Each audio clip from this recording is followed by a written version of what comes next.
नमस्कार, मी पंजाब डक हवामान अभ्यासक मुक्काम पोस्ट गुळी धामणगाव तालुका सेलू जिल्हा परभणी की राज्यामध्ये तुम्ही काय करा 21 तारखेपर्यंत तुम्ही तुमचं सोयाबीन काढून घ्या। कारण की राज्यामध्ये 21 तारखे ते जवळपास 2 ऑक्टोबर पर्यंत मुसळधार पाऊस पडणार आहे।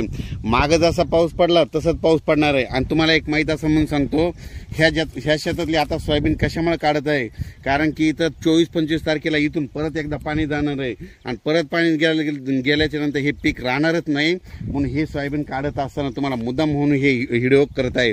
म्हणून तुम्ही देखील काय करा, 21 सप्टेंबर पर्यंत तुम्ही काय करा, तुम्ही तुमची सोयाबीन काढून वळे लावून ठेवा। कारण की राज्यामध्ये 21 सप्टेंबर ते 2 ऑक्टोबरच्या दरम्यान 10 दिवसामध्ये खूप पाऊस पडणार आहे, मुसळधार पडणार आहे, ओढे नाले वाहणारा पडणार आहे, नदीला देखील पाणी येणार आहे, वड्याला देखील पाणी येणार आहे, काही ठिकाणी पुलावून देखील पाणी जाणार आहे। म्हणून हा अंदाज लक्षात येतात।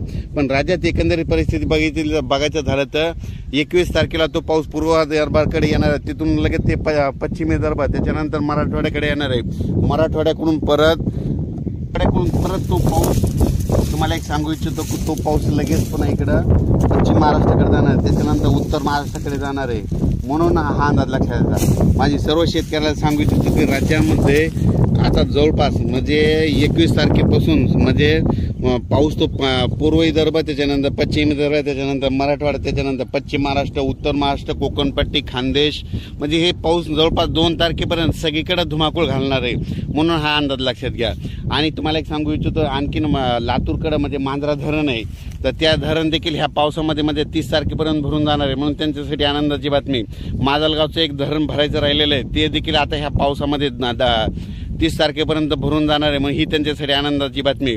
येलदरी धरण 178-79% झालेलं आहे, ते बी 20% ह्या पावसात भरून जाणार आहे, कारण की विदर्भात खूप पाऊस पडणार आहे।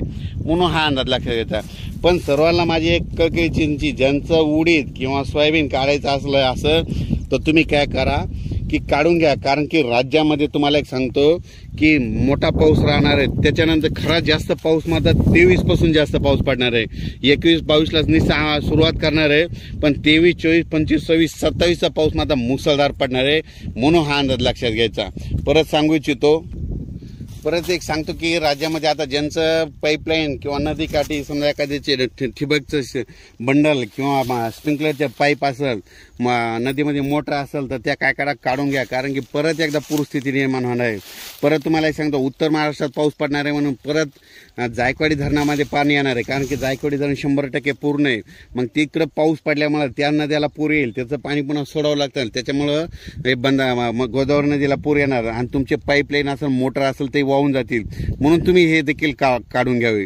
परत एक माझी तुम्हाला सांगतो, हे माझ्या शेतामधलं सगळं जवळपास 7 एकरचं सोयाबीन वाहून गेलेलं आहे, ही आता काढणी चालू आहे। कारण की इथं 23, 24, 25, 26 तारखेला इथून परत पाणी जाणार आहे आणि ते पाणी गेल्याच्या नंतर परत तुम्हाला इथूनच व्हिडिओ टाकणार आहे। म्हणून हे एक तुम्हाला या अंदाजामध्ये सांगणार आहे। म्हणून हे मी स्वतःच्या शेतातलं देखील सोयाबीन थोडं हिरवं देखील असताना, म्हणजे थोडं हिरवं असताना देखील काढून गेलो। म्हणून तुम्ही काय करा, तुम्ही तुमचं सोयाबीन आलेलं असलं तरच काढा, नसता